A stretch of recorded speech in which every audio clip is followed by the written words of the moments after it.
Let me tell you something that might surprise you coming from someone who has spent 9 decades advocating for stock ownership. If you came to me today with $750,000 and told me your primary goal was protecting that money from the next crisis, I would give you advice that sounds nothing like what I typically say in my annual letters. Because here is what most people don't understand. The strategy for building wealth and the strategy for protecting wealth are fundamentally different games. They require different mindsets, different asset allocations, different risk tolerances. And for someone who has accumulated $750,000, someone likely approaching retirement or already there, protecting that nest egg from catastrophic loss is far more important than maximizing returns. I've watched too many people spend decades building their wealth only to see it devastated in a single crisis. The 2008 financial collapse, the dot-com crash, the stagflation of the 1970s. Each of these events destroyed retirement plans and forced people to work years longer than they intended or dramatically reduced their standard of living. The tragedy is that most of this devastation was preventable with proper positioning. So today, I am going to share exactly how I would position $750,000 if capital preservation was my primary objective. Not theoretical advice, not textbook asset allocation, the actual approach I would use based on everything I've learned about surviving and thriving through 14 major market crashes. Let me start with a story that shaped my understanding of capital preservation. My mentor, Benjamin Graham, taught me something that I've never forgotten.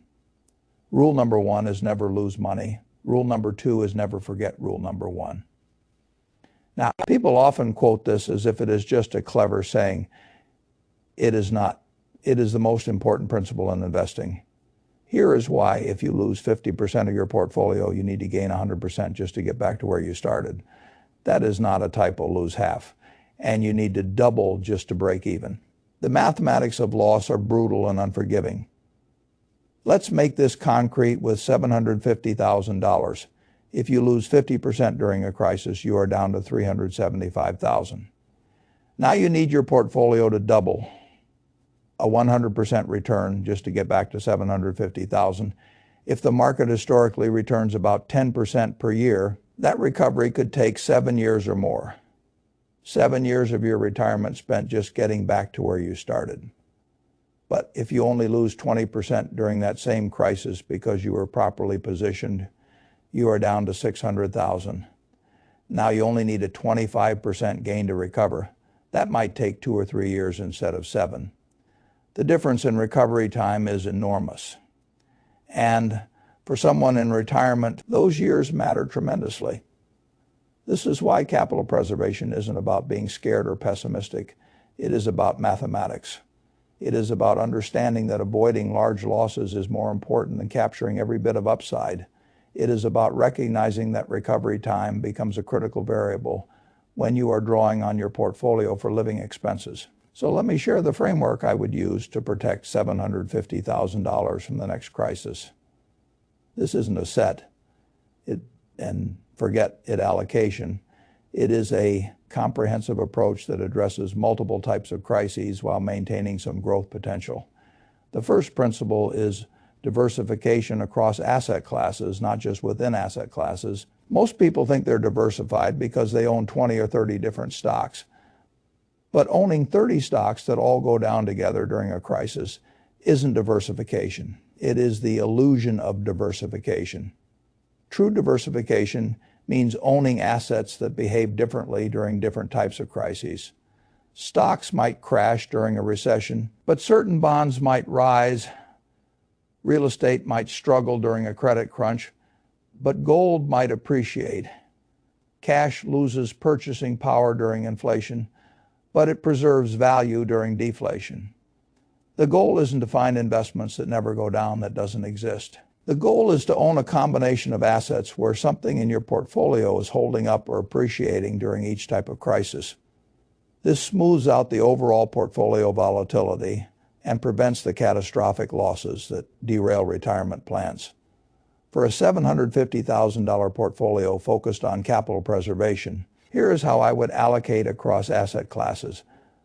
Approximately 40% would go to high-quality bonds, another 30% to dividend-paying stocks, 15% to cash and short-term treasuries, 10% to real assets, including real estate investment trusts and inflation-protected securities, and 5% to gold as a crisis hedge. Let me explain the rationale for each allocation. The 40% in bonds, roughly $300,000, forms the foundation of capital preservation. But not just any bonds. I would focus on short to intermediate term treasuries and investment-grade corporate bonds. These are the safest fixed income investments available. They pay interest reliably. They return your principal at maturity. And they provide stability when stock markets are in turmoil. During the 2008 financial crisis, high-quality bonds were one of the few assets that held their value while stocks crashed. The 10-year Treasury actually appreciated as investors fled to safety. Having a substantial bond allocation meant your overall portfolio declined far less than an all-stock portfolio. I specifically emphasize short to intermediate term bonds rather than long-term bonds. Term bonds are more sensitive to interest rate changes. If rates rise, long-term bond prices fall significantly. We've seen this recently with long-term Treasury bonds losing 30% or more of their value as rates rose from near zero to over 4%. Short to intermediate term bonds, those maturing in 1 to 7 years, are much less sensitive to rate changes. They provide most of the stability benefits of bonds without the interest rate risk of long-duration bonds. For capital preservation, this is the right trade-off. Within the bond allocation, I would split between Treasury bonds and high-quality corporate bonds. Treasuries provide absolute safety of principal since they're backed by the U.S. government. Corporate bonds provide slightly higher yields to compensate for slightly higher risk. A mix of both provides diversification within the bond allocation. The 30% allocation to dividend-paying stocks, roughly $225,000, provides growth potential while maintaining a defensive posture. Dividend-paying stocks tend to be more stable than non-dividend payers. They're typically mature companies with strong cash flows. The dividend provides a return even when stock prices are stagnant or declining. During market downturns, dividend stocks typically decline less than growth stocks. This is because the dividend yield provides a floor of sorts. When stock prices fall, the dividend yield rises, attracting income-seeking investors who provide buying support. This cushioning effect is valuable for capital preservation. I would focus specifically on dividend aristocrats, companies that have increased their dividends for 25 consecutive years or more. These companies have demonstrated their ability to maintain and grow dividends through recessions, market crashes, and all manner of economic challenges. If a company has raised its dividend every year since before I was born, there is a good chance it will continue doing so. The dividend aristocrats include many businesses I admire. Consumer staples companies that sell products people need regardless of economic conditions. Healthcare companies that benefit from demographic tailwinds. Utility companies with regulated returns and essential services. Industrial companies with diversified customer bases and strong balance sheets. Owning a basket of these dividend aristocrats provides exposure to stock market appreciation while maintaining a defensive orientation. You are not chasing speculative growth stocks that could fall 80 or 90%. You are owning established businesses with proven track records of shareholder returns. The 15% allocation to cash and short-term treasuries, roughly $112,000, serves multiple purposes. First, it provides absolute stability. Cash doesn't fluctuate in value. Whatever crisis occurs, your cash position remains intact. Second, cash provides optionality. When markets crash and assets go on sale, cash allows you to be a buyer rather than a forced seller. Some of the best investment opportunities in history appeared during crises when most investors were selling in panic. Having cash means you can take advantage of these opportunities. Third, cash covers near-term spending needs. If you are drawing on this portfolio for living expenses, you want several years of expenses in stable assets. This way, you never have to sell stocks during a downturn to cover your bills. You can let the stocks recover while living off your cash reserves. I would keep this cash allocation primarily in treasury bills or money market funds that invest in short-term government securities. These provide current yields of around 4 to 5% while maintaining absolute safety of principal. You are being paid to wait. The 10% allocation to real assets, roughly $75,000, provides inflation protection and diversification. Inflation is a silent crisis that erodes purchasing power over time. A $750,000 portfolio that earns 4% annually while inflation runs 6% is actually losing ground in real terms. Real assets include real estate investment trusts, inflation-protected treasury securities, and commodity-related investments. These assets tend to appreciate during inflationary periods when traditional stocks and bonds struggle. Real estate investment trusts own physical property whose replacement cost rises with inflation. Apartment buildings, warehouses, healthcare facilities. The rents these properties generate tend to rise with inflation, providing inflation, protected income, treasury inflation, protected securities, or TIPS, are government bonds whose principal adjusts with inflation. If inflation rises, your principal rises with it, protecting your purchasing power. These are the purest form of inflation protection available. I would split this allocation between REITs focused on essential property types and TIPS. Both provide inflation hedging while generating income. The combination protects against the inflation crisis that many people overlook when planning for retirement. The 5% allocation to gold, roughly $37,000, is the insurance policy against extreme scenarios. Gold is not an investment in the traditional sense. It doesn't generate income. Its value fluctuates based on sentiment rather than fundamentals. I've been skeptical of gold for most of my career, but gold has proven its value during extreme crises when confidence in financial systems wavers. During the 2008 financial crisis, gold held its value while nearly everything else crashed. During periods of high inflation in the 1970s, gold appreciated dramatically during currency crises in various countries. Gold has protected wealth when local currencies became worthless. For capital preservation purposes, a small allocation to gold makes sense as insurance against scenarios where traditional assets all decline together. You are not expecting to make money on gold. You are paying for protection against extreme outcomes. Think of it like homeowners insurance. You don't expect your house to burn down, but you are glad you have insurance if it does. I would own this gold allocation through a gold ETF that holds physical gold in secure vaults. This is simpler and more liquid than owning physical gold directly, while providing the same economic exposure. Now let me discuss how this overall allocation would perform in different types of crises, because the goal isn't just diversification for its own sake. The goal is owning assets that protect you regardless of what type of crisis occurs. In a stock market crash driven by recession, the bond allocation would hold up well or even appreciate as interest rates fall. The cash allocation would be stable. The gold allocation would likely appreciate as investors seek safety.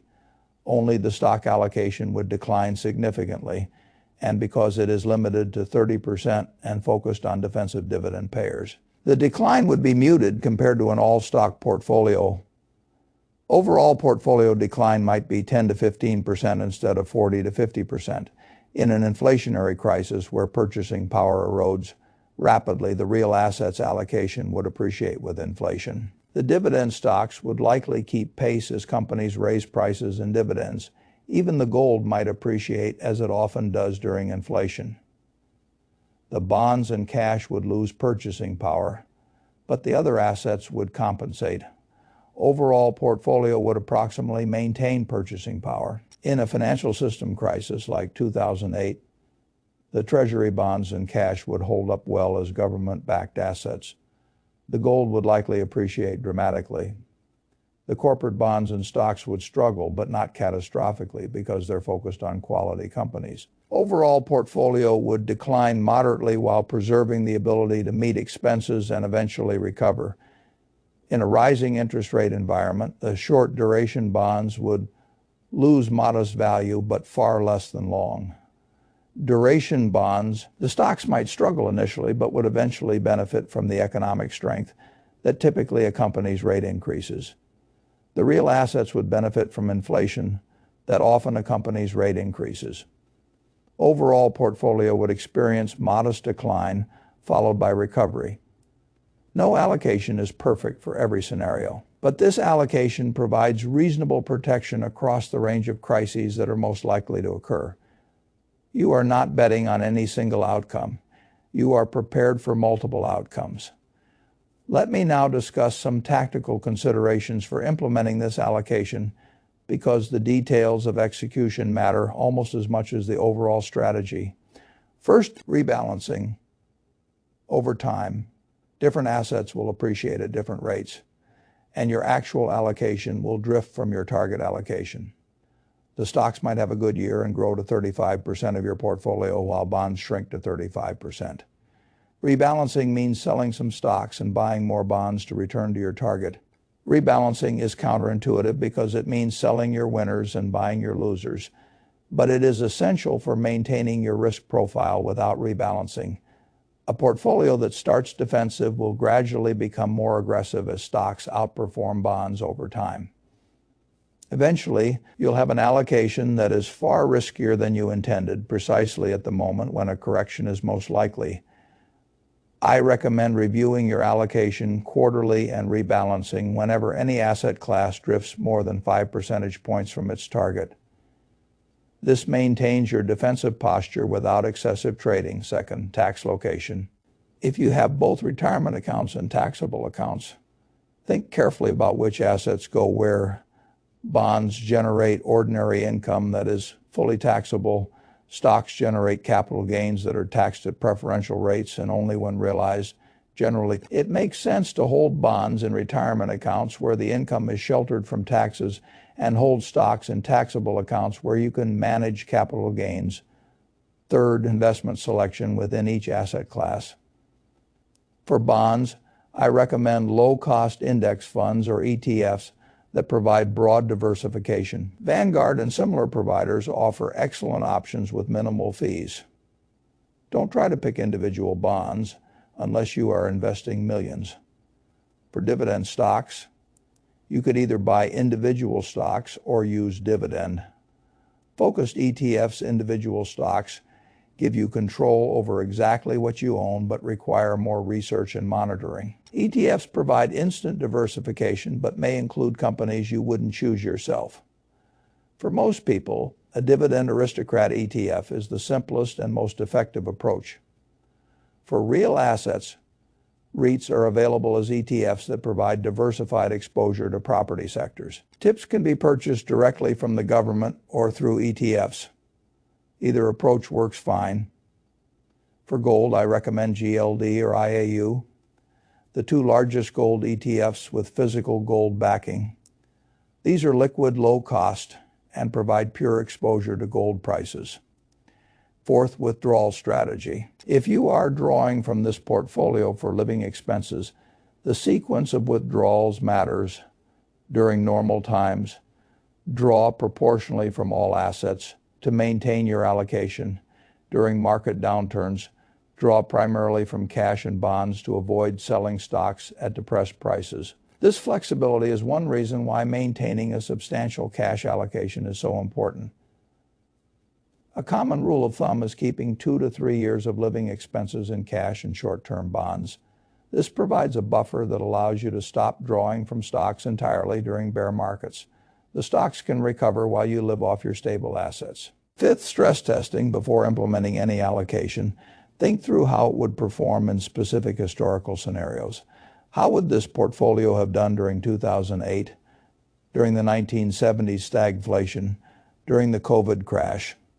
This mental exercise helps you identify weaknesses in your plan and ensures you are comfortable with the range of possible outcomes. Let me also address some common mistakes people make when trying to protect their capital.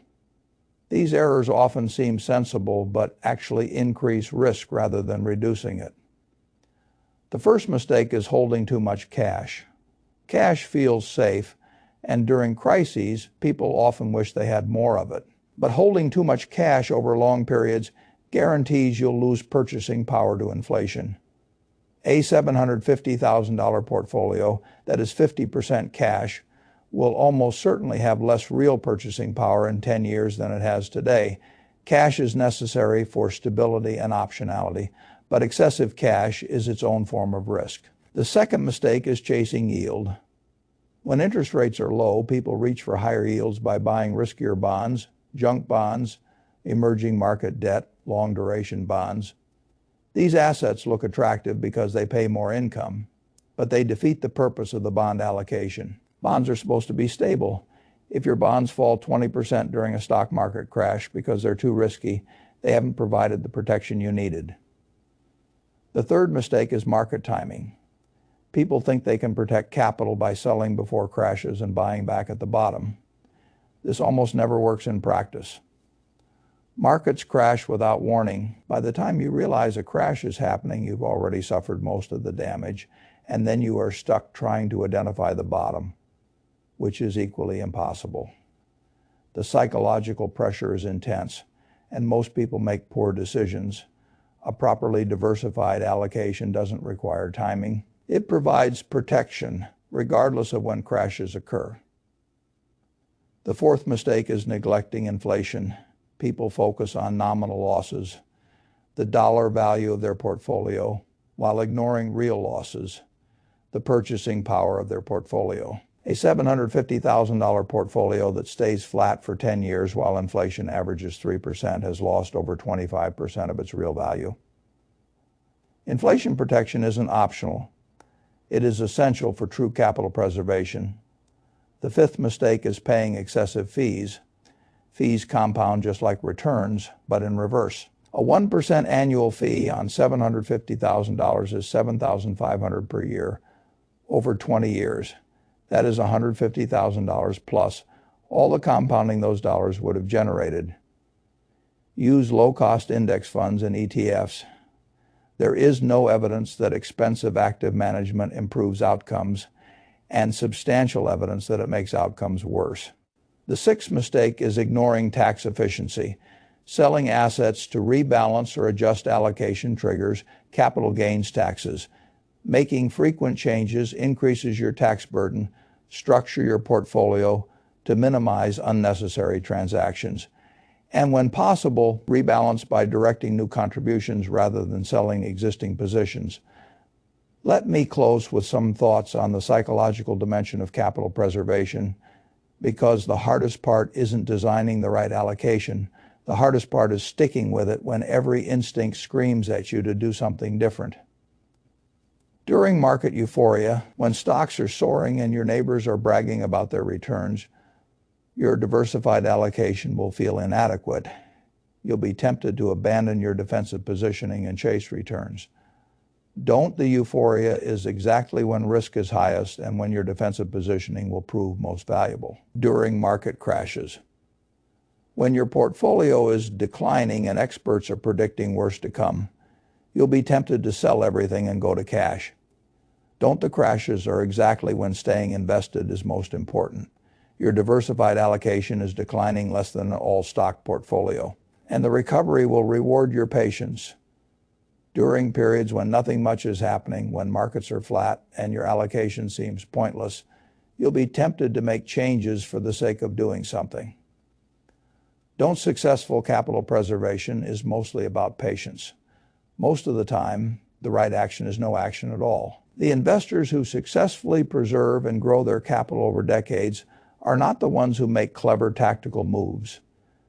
They're the ones who design sensible allocations and stick with them through all market conditions. They understand that the goal isn't excitement or maximum returns. The goal is maintaining purchasing power and funding a comfortable retirement without catastrophic losses along the way. $750,000 is a substantial sum. It represents years of work and sacrifice. It represents your financial security and peace of mind. Protecting it doesn't require complexity or market timing or expensive advisors.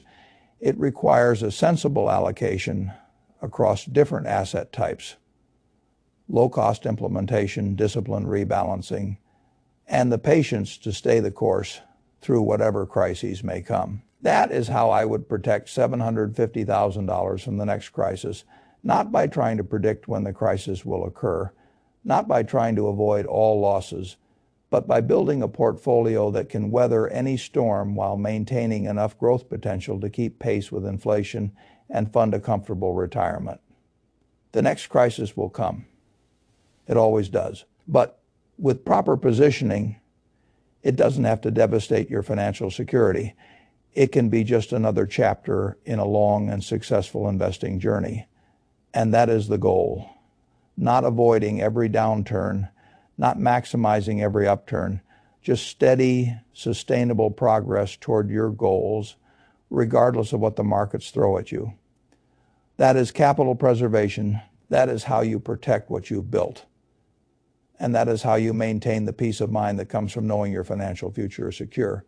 But let me go even deeper on some aspects of this strategy that I think are crucial but often overlooked. Because the difference between successful capital preservation and failure often comes down to details that most people don't think about until it is too late. One concept I want to emphasize is what I call the sequence of returns risk. This is perhaps the most dangerous threat to retirees and pre-retirees that almost nobody talks about. Here is how it works. If you are drawing from your portfolio for living expenses, the order in which returns occur matters enormously, not just the average return over time. Let me illustrate with an example. Imagine two investors who both start with $750,000 and withdraw $50,000 per year. Both portfolios average 7% annual returns over 20 years, but one investor experiences strong returns early and weak returns late. The other experiences weak returns early and strong returns late. The investor with strong returns early ends up with plenty of money. Their portfolio grows initially, creating a larger base that can withstand later withdrawals and downturns. But the investor with weak returns early faces a devastating problem. Early losses combined with withdrawals deplete the portfolio rapidly. Even when strong returns arrive later, there is not enough capital left to benefit. This investor might run out of money entirely, despite having the same average returns as the first investor. This is sequence of returns risk. It is why someone entering retirement at the start of a bear market faces much greater danger than someone entering retirement at the start of a bull market, even if long-term returns are identical. The capital preservation allocation I've described specifically addresses this risk. The substantial cash and bond allocation provides several years of stable assets to draw from during downturns. You never have to sell stocks at depressed prices to meet expenses. You simply draw from bonds and cash while stocks recover. This eliminates the sequence risk that destroys so many retirement plans. I recommend calculating how many years of expenses your cash and bond allocation covers. Ideally, you want 5 to 7 years of coverage. This means that even in a prolonged bear market, you can let your stocks fully recover before touching them. The 2008 crash took about 5 years to recover from. The dot-com crash took nearly 7 years. Having sufficient stable assets to bridge these recovery periods is essential. Another concept I want to discuss is the difference between risk and volatility. Most people use these words interchangeably, but they're actually quite different. And understanding the difference is crucial for capital preservation. Volatility is how much prices fluctuate up and down in the short term.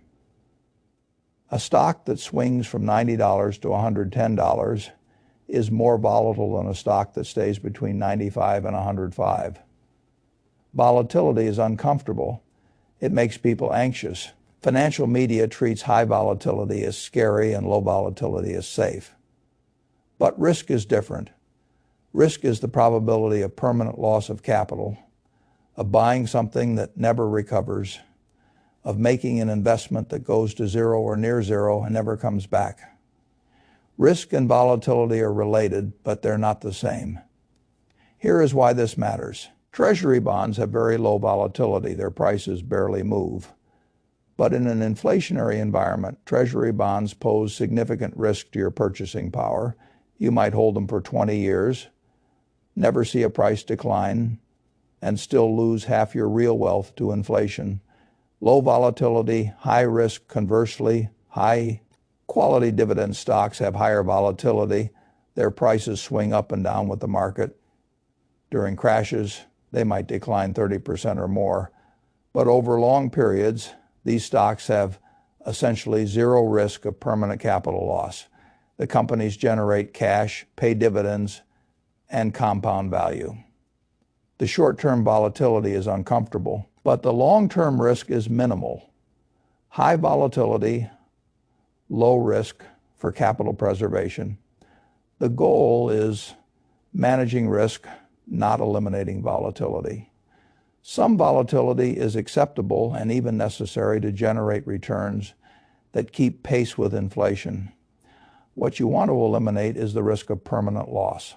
The allocation I've described accomplishes this by focusing on high-quality assets that may fluctuate in the short term but are virtually certain to maintain value over longer periods. Let me also discuss the role of income generation in capital preservation. Many people think of capital preservation as simply avoiding losses, but true capital preservation requires generating enough income to cover expenses without depleting principal. If you are withdrawing 4% per year from your portfolio and earning 2%, you are slowly consuming your capital even if you never experience a market crash. The allocation I've described generates substantial income. The bonds pay interest, the dividend stocks pay dividends, the real estate investment trusts pay distributions, even the treasury bills and cash equivalents now pay meaningful yields. In the current environment, this allocation might generate 3 to 4% in annual income. This income provides several benefits. First, it covers a substantial portion of typical retirement withdrawals, reducing the need to sell assets. Second, it provides cash that can be reinvested during market downturns, automatically buying more shares at lower prices. Third, it tends to be more stable than capital appreciation, providing predictable cash flow regardless of market conditions.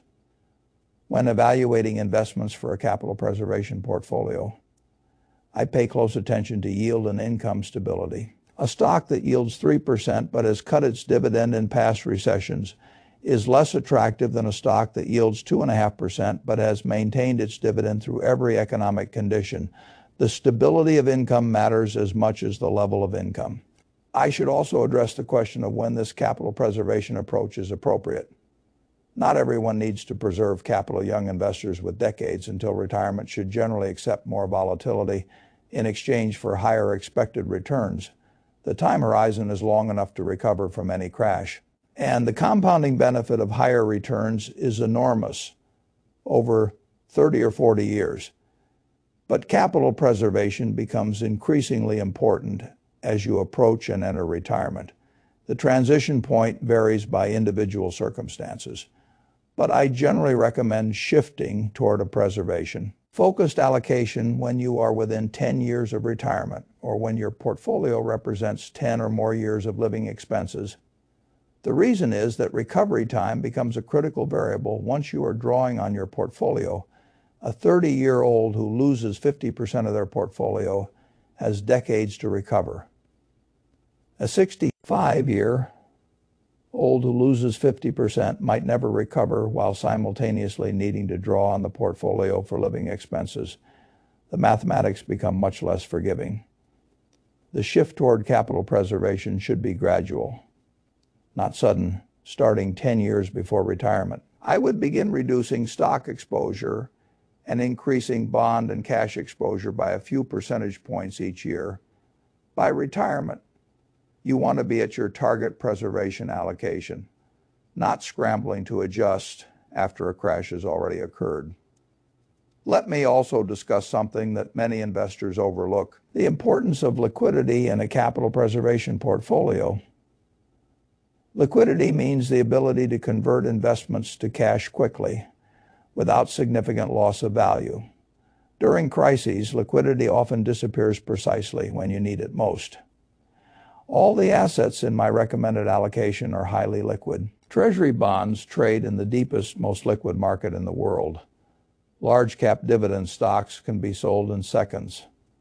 Gold ETFs, REIT ETFs, money market funds, all are instantly convertible to cash at fair prices.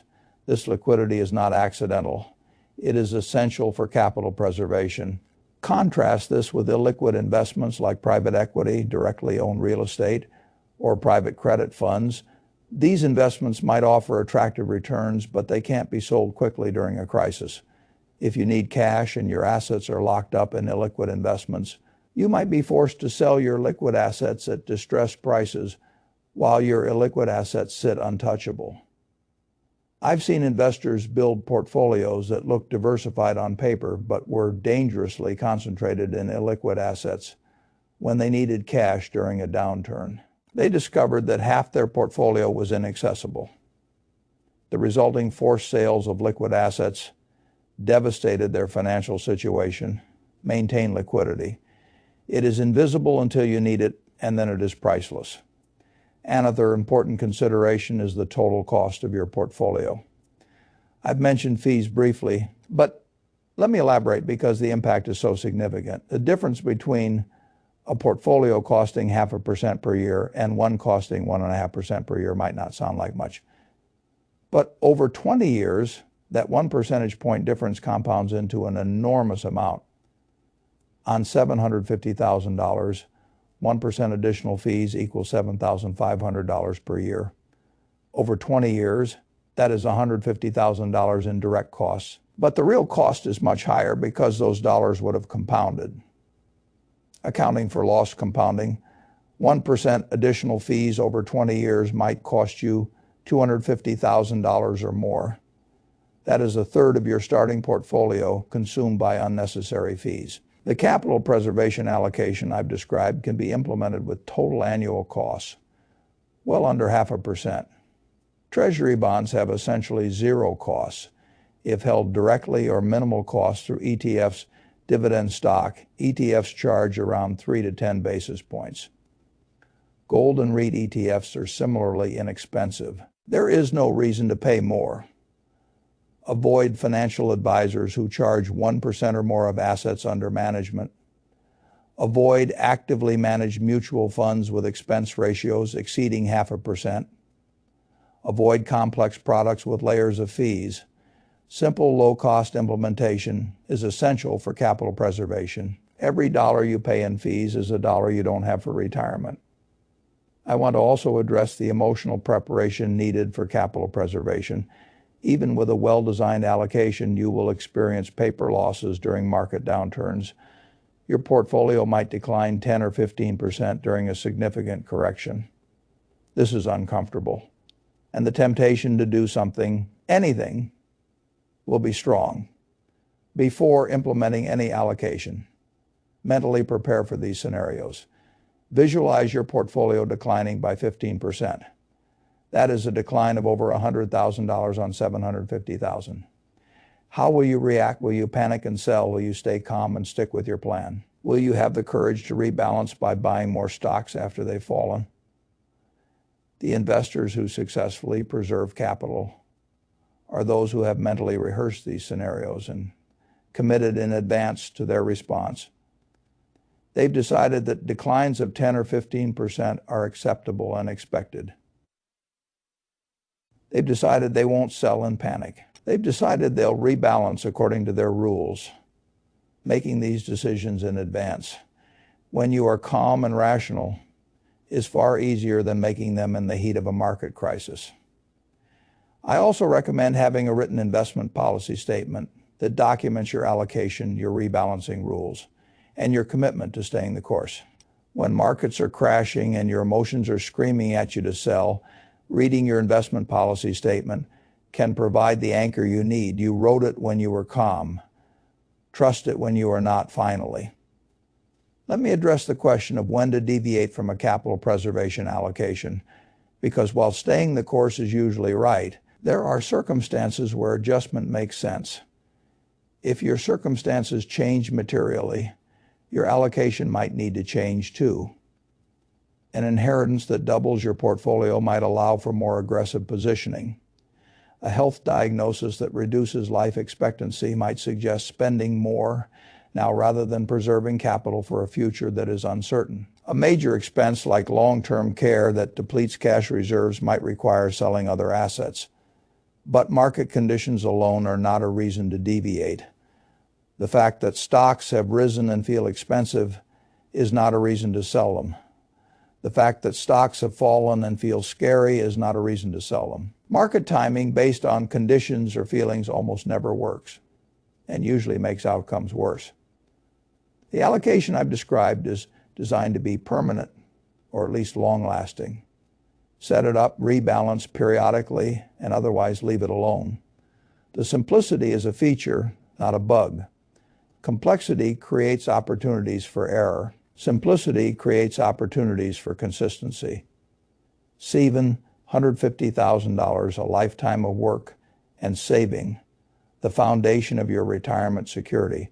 Protecting it requires neither genius nor complex strategies.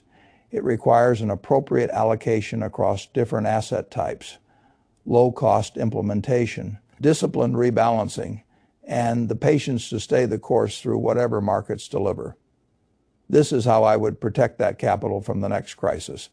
Not by predicting the crisis, not by avoiding all risk, but by building a fortress that can withstand any storm while still generating the growth needed to fund a comfortable retirement. The crisis will come. It always does. But you'll be ready. And that makes all the difference.